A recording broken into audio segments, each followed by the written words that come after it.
영적 스승이 요구되는 시대라고 말씀을 함께 탐구하려고 합니다. 즉 이 시대는 우리가 그러죠, 말세라고 합니다.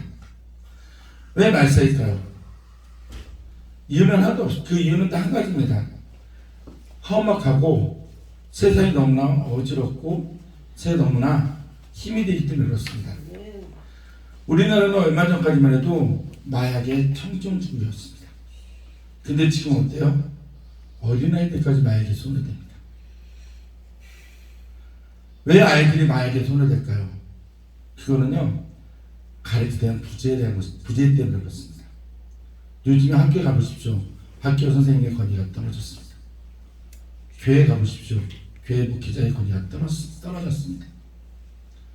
제가 얼마 전에 제가 목사를만 안 하고 우연치 않게 만나게 된 분이 있었습니다. 근데 그분이 그러더라고요. 목사님 믿지 못하겠대요. 학교 선생님 믿지 못하겠대요. 그리고 세상 이전자를 믿지 못하겠답니다.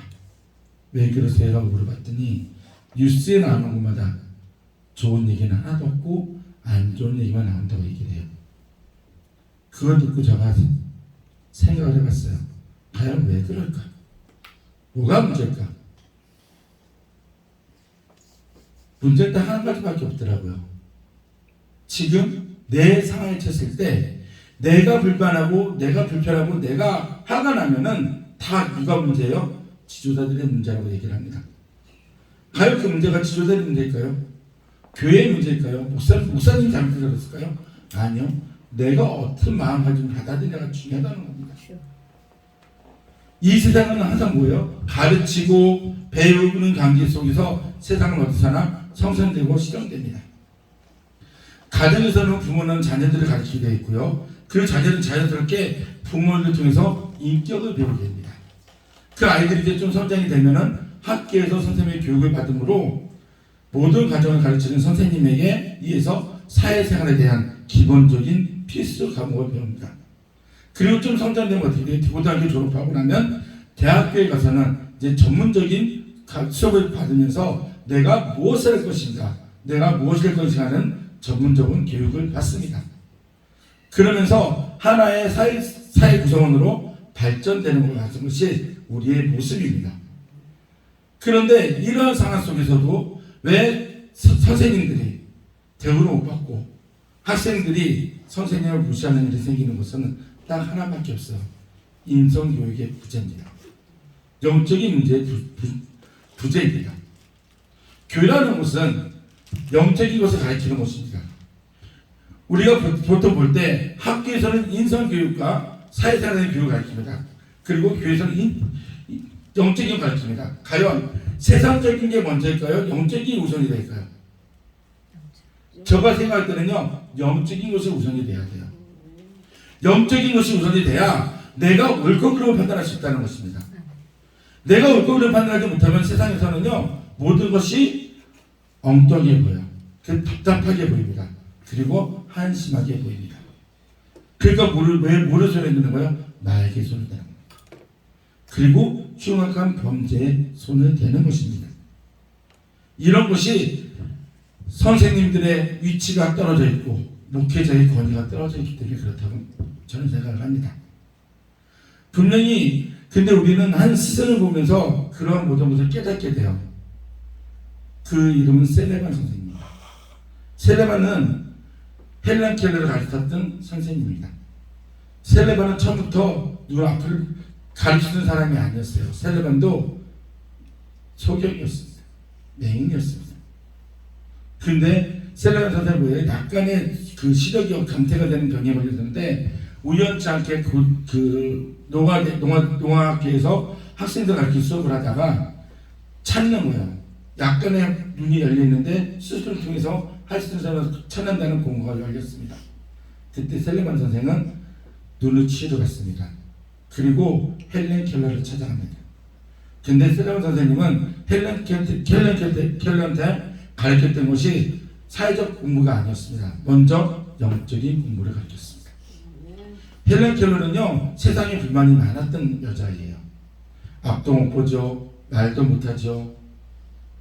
학교가 뭐예요? 움직이기만 하지 말과 글을 쓸 수가 없고 보지도 못합니다. 그런 헬렌 켈러를 셀레몬 선생님은 33년 동안 옆에서 가르치고 돌봐줍니다. 그러면서 함께 헬렌 켈러가 박사과정에서 수료를 받았을 때 헬렌 켈러 뿐만 아닌 셀레몬 선생님도 같은 박사학위를 받습니다. 좋은 선생님 밑에는요 좋은 제자가 나타납니다. 좋은 교회에서는요 좋은 성도가 나타납니다. 좋은 목회자 밑에서는요 좋은 교회가 성장됩니다. 저에게는요 네 분의 스승이 계십니다. 당장히 말씀, 네 분의 스승이 계세요.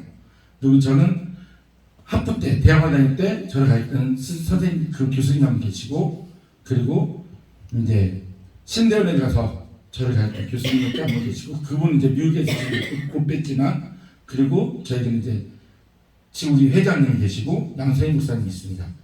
이분 어떻게 보면은 저가 목회하는 과정에서 제일 많이 도움이 되시는 분이세요. 저가 부족한 것일 때는 항상 그러잖아요. 내 옆에서 따뜻한 얘기, 좋은 얘기하는 사람이 좋다고 생각하잖아요. 아닙니다. 뭘 잘못하면은 이렇게 하면 좋아질 것 같아. 이렇게 하면 좋아질 것 같아서 항상 저에게 조언해 주는 거예요. 우리에게 스승이라는 거는 나에게 좋은 얘기보다는 나를 올바른 길로 인도해 줄 수 있는 분이 진정한 스승입니다. 지금 이 시대는 이러한 스승이 필요한 시대입니다. 한번 보십시오. 성경에도 나오잖아요. 엘리야 밑에는 누가 있었죠? 엘리사라는 제자가 있었습니다. 엘리야는 어떤 사람입니까? 하나님께서 말하는 그 기적들을 다 이뤘던 사람입니다. 때로는 겁먹고 도망갔던 사람입니다. 근데 하나님께서 엘리사라는 제자를 붙여줄 때 엘리야가 하늘로 올라가고 그 일을 누가 대신해요? 엘리사가 대신했습니다. 예수님의 제자들을 한번 보십시오. 예수님 제자 중에서 과연 올바른 사람이 있었을까요? 똑똑한 사람이 있었을까요? 그 시대적 사경을 봤을 때 이 사람에게 이 제자들 중에서 정치나 권력이나 힘 있는 자가 있었을까요? 아무도 없었습니다. 예수님의 제자를 보면은 세리였습니다. 세리는 우리가 잘 알잖아요. 세리는 뭐예요? 버려진 자였습니다. 세상 사람들이 손가락질 받는 자였습니다. 그리고 베드로나 그 여러 제자들 보십시오. 어부였습니다. 이런 자들이 예수님께서 찾아오신 겁니다. 어떤 자들이세요? 제일 연약한 자들에게. 그리고 예수님과 함께하면서 그 제자들이 죽기까지 예수님의 복음을 전하잖아요. 아멘. 훌륭한 스승 밑에는 훌륭한 제자가 태어납니다. 이같이 참된 영적인 스승이 있는 곳에는 참된 영적인 제자가 나타나야 됩니다. 근데 이 시대는 너무나도 간팍하고 너무나도 힘이 되게 어떻게 돼요? 많은 것들을 버리고 나갑니다. 세상 태움을 보고 내가 편안한 거 보고 내가 좋은 것만 바라봅니다. 그리고 내 인기가 떨어질까봐 싫은 소리 나라고 항상 뭐만 해요? 좋은 소리만 합니다. 잘못들은 부짓지 않습니다. 예전에는 학교 다닐 때 다들 아시잖아요. 선생님한테 안 맞은 적 있나요? 없으시죠? 잘못하면은 체벌이라는 걸 했습니다. 근데 지금 보세요. 학교 선생님 내 만들면 어떻게 돼요? 경찰서에 신고합니다. 그러다 보니 뭐가 많이 돼요? 학교 폭력이 늘어납니다. 아이들의 인성은 엉망이 됩니다. 그런 아이들이 세상에 나와서 했던 것이 과연 무엇이 있을까요? 그렇기 때문에 교회 안에서의 그 영적인 교육이 중요하다고 저는 생각을 합니다. 교회에서는 어떻게 무엇을 가르치고 무엇을 살아가는 걸 만드는 것이 중요한 것이 아니라 하나님 말씀대로 주님의 말씀대로 복음을 들어갈 때는 분명히 들어가면은 엉뚱하지 못합니다. 그리고 하나님의 말씀에 순종하게 됩니다. 그것이 우리 교회에서 해야 될 일인데 지금 많은 교회들은 이런 일보다는 뭐예요? 우리 나은 교회는 그렇지 않지만 그리고 우리 같이 섬기는 목사님은 그렇지 않지만 많은 교회들은 건축을 하려고 합니다. 더 높아지려고 합니다. 그리고 더 어떻게 돼요? 좋은 것을 취하려고 합니다. 더 많은 것을 요구합니다. 그것은 교회가 교회된 것이 아니라 교회가 뭐가 되어 세상에 속하게 되기 때문에 교회에서 내가 잘 나가는, 내가 이렇게 좋은 곳에서 목회하는 이런 모습을 보여주면서 내가 어떤 사람이 되면서 자기를 드러내고 싶어 합니다. 요즘에 목사님들 관계에 보면요, 차에 대해서 얘기를 많이 합니다. 아, 내가 무슨 차를 끌고 다니는데, 내가 무슨 차를 끌고 다니는데.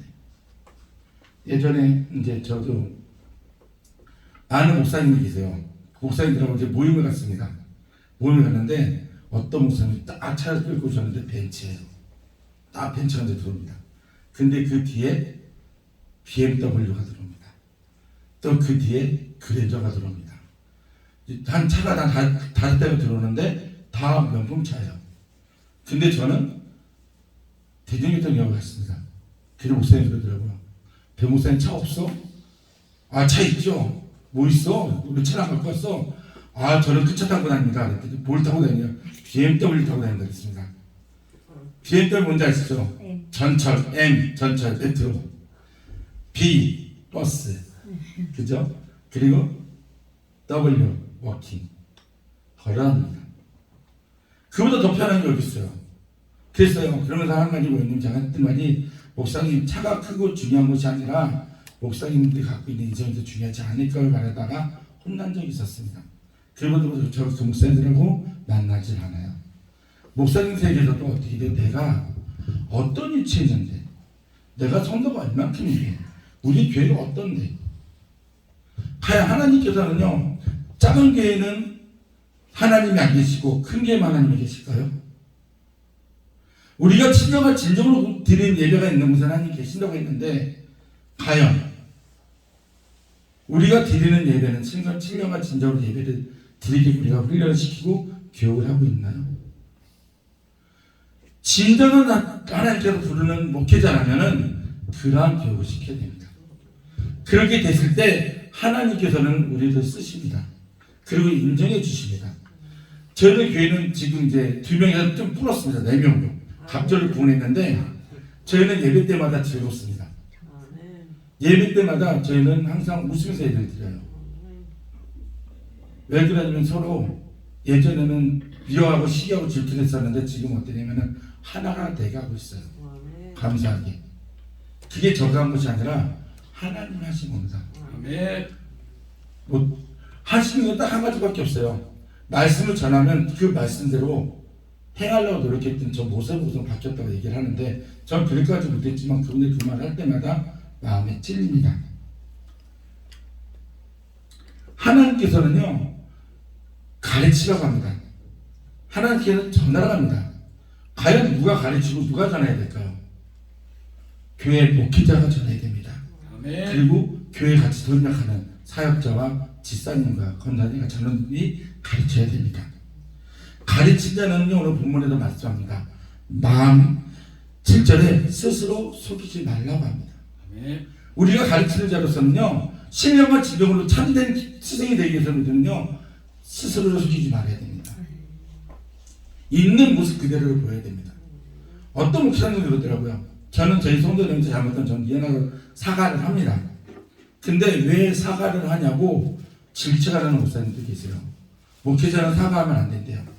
목회자는 하나님 앞에 회개만 하면 되는 거지 사람한테 사과하면 안 된답니다. 그럼 내가 잘못하면은 내가 목회자로서 자질이 떨어지는 행동을 했습니다.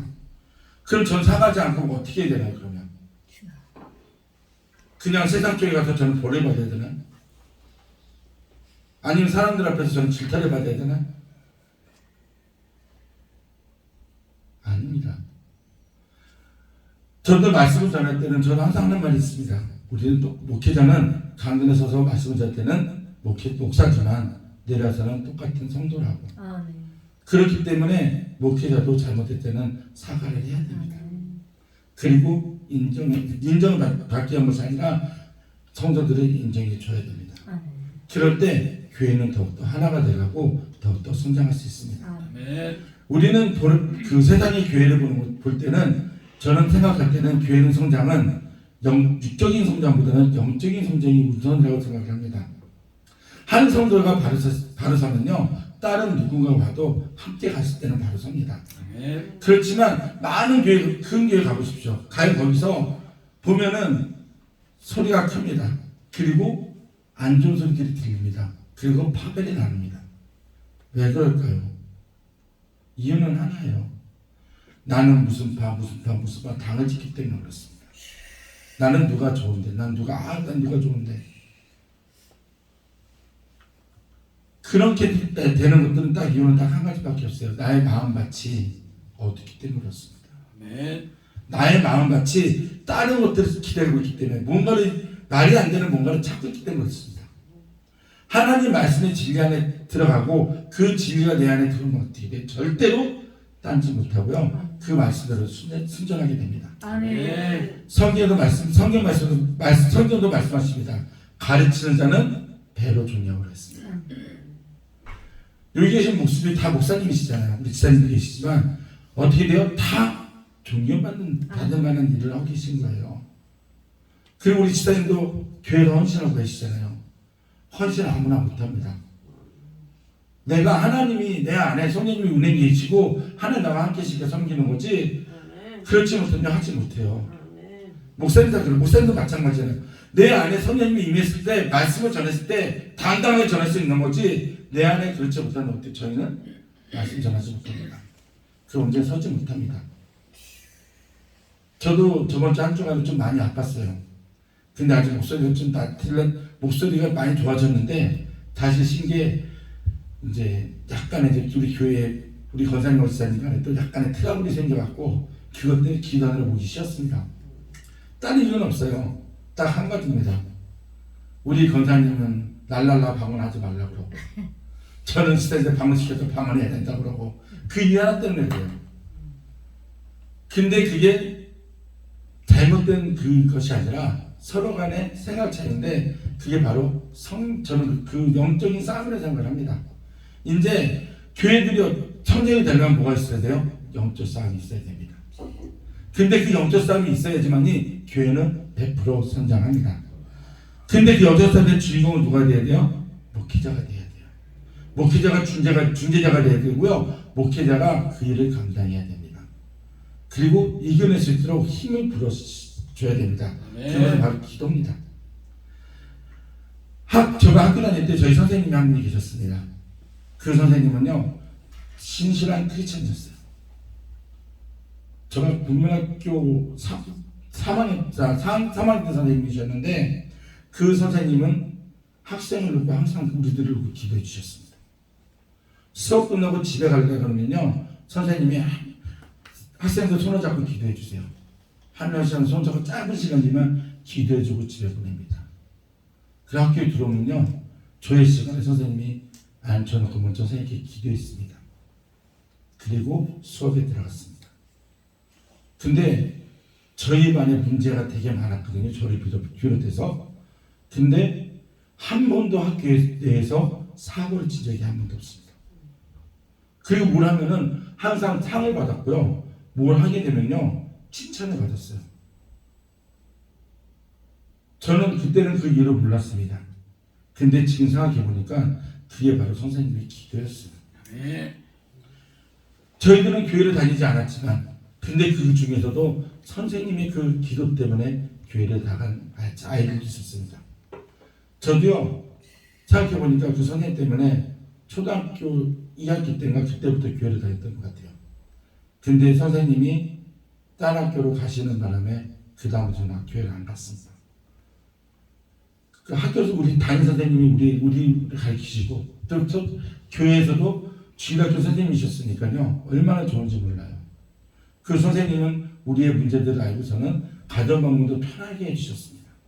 그리고 무슨 문제가 있으면은 집집마다 전화를 해서 아니면 찾아가서 물어보고 그렇게 했던 기억이 납니다. 영적 지도자는요 기도해야 됩니다. 그리고 속이지 말아야 됩니다. 그리고 솔직해야 됩니다. 우리 고린도전서 4장 14절과 15절 시절에 보면은 사도 바울이 이렇게 말합니다. 내가 너희를 부끄럽게 하려고 이것을 쓰는 것이 아니라 오직 너를 내 사랑하는 자녀같이 권하려 하는 것이다.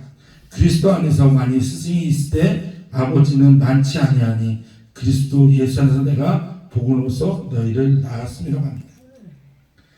바울은 자신의 고린도 교회의 영적 아버지로서 청함으로써 다른 지도자가 근본적인 차이가 있음을 분명히 말하고 있습니다. 어떤 차이요? 나는 단순히 너희들을 그냥 낳은 것이 아니라 잉태의 수가 있었고 그걸로 인해서 나는 하나님 아버지의 뜻대로 내가 너희들을 가르쳤다고 말하고 있는 것입니다. 아멘. 단순히 고린도 교회의 설립자인 자신의 위치와 권리를 내세우는 것이 아니라 고린도 성도에 대한 자신의 책망 및 권면이 진실된 것이며 책망의 동기도 또한 부정해서가 부정직해서가 아닌 사랑에 기인된 것을 보여주고 있습니다. 하나님께서는 정의하여 지키도록 하신 말씀에 따라 서로가 힘써 해야 할 사명과 기도의 내용이 있으니 순전한 복음을 바르게 가르치는 인도자의 가르침을 따름이 유기된다는 말씀입니다. 다른 게 없어요. 온전한 목회자와 그리고 온전한 성도는요, 목회자가 말하는 것에 따라야 됩니다. 그렇지만 목회자가 잘못했으면 잘못했다고 말할 수 있어야 됩니다. 그렇게 됐을 때 교회는 하나가 되고요. 그렇게 됐을 때 성령의 인도함으로 함께 나갈 수 있습니다. 우리는 그냥 하나님께서 우리를 만든 것이 아닙니다. 하나님께서 그냥 우리를 세운 것이 아닙니다. 하나님께서는요, 우리에게 뭐가 되게 계세요? 하나님의 영광으로 우리를 이곳에 불러주셨습니다. 그리고 하나님께서는요, 우리를 쓰기 위해서 이곳에 불러주셨습니다. 우리가 쓰임받는다는 딴 거 없습니다. 함께 예배드리고 찬양하면서 하나님 말씀을 묵상하면서 그 말씀에 순종해 나가는, 그리고 믿음이 들어옴으로 행하는 그러한 삶을 보이도록 하나님께서 우리를 붙잡아 주시고 인도해 주시는 것입니다. 히브리서 13장 7절에 이렇게 말합니다. 너희를 인도하는 자에게 순종하고 복종하라.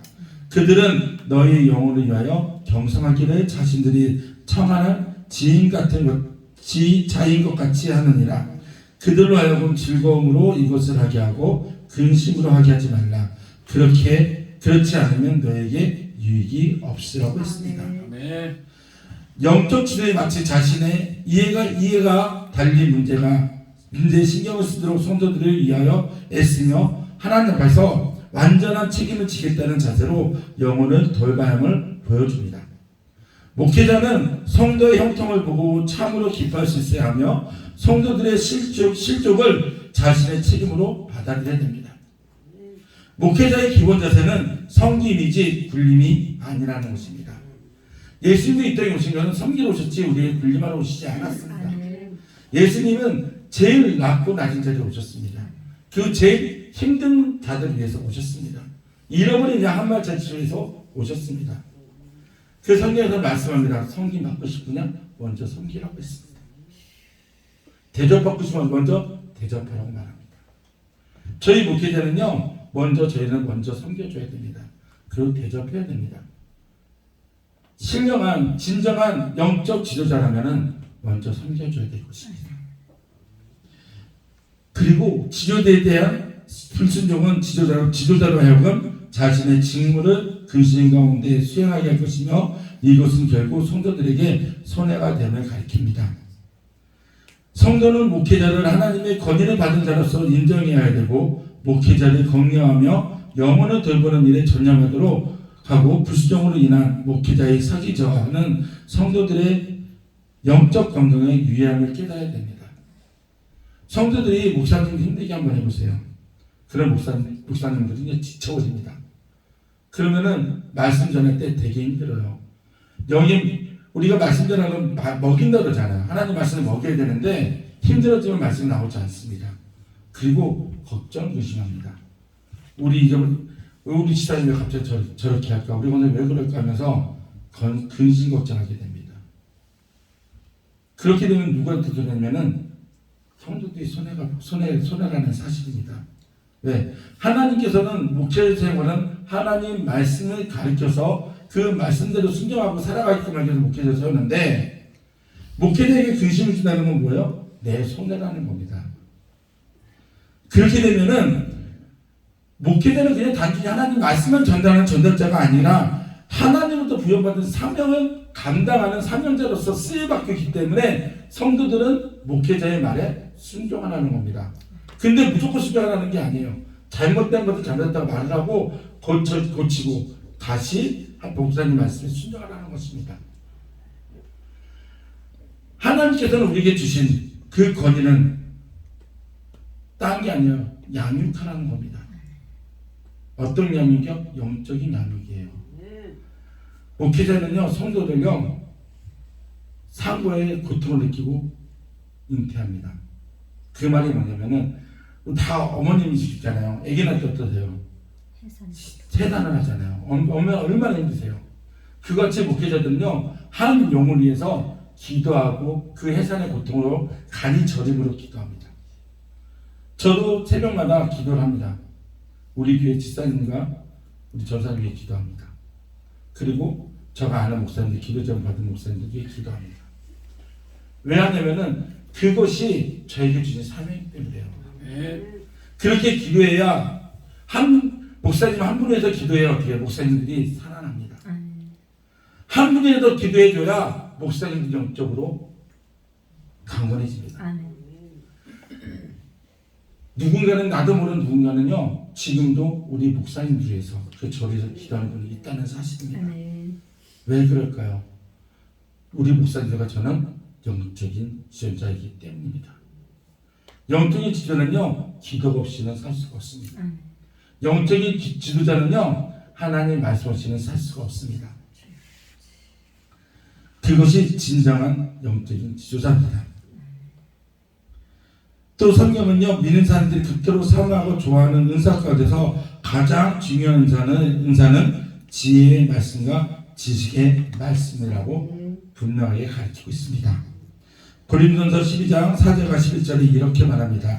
은사는 여러 가지나 성령은 같고 직분은 여러 가지나 주는 같으며 또 사역은 여러 가지나 모든 것을 모든 사람에게서 이루시는 하나님 같으니 각 사람에게 성령을 나타내심은 유익하게 하려 하심이라. 어떤 사람에게는 성령으로 말미암아 지혜의 말씀은, 어떤 사람에게는 같은 성령을 따라 지식의 말씀은, 다른 사람에게는 같은 성령으로 믿음을, 어떤 사람에게는 한 성령으로 병 고치는 은사를, 어떤 사람에게는 능력 행함을, 어떤 사람에게는 애언함을, 어떤 사람에게는 영들 분별함을, 다른 사람에게는 각종 방언 말함을, 어떤 사람에게는 방언들은 통역함을 주시나니 이 모든 일은 같이 한 성령이 행하시나 그 뜻대로 각 사람에게 나누어 주시는 것입니다.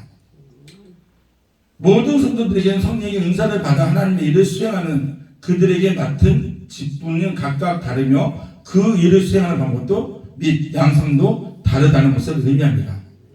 여기서 우리는 성령의 은사는 하나님의 뜻대로 각 사람에게 분배되며 은사의 활용은 사람의 동기에 출발되어야 한다는 것과 교회의 건전한 도를 위해서 은사의 남용을 절제한다는 것을 깨달아야 됩니다.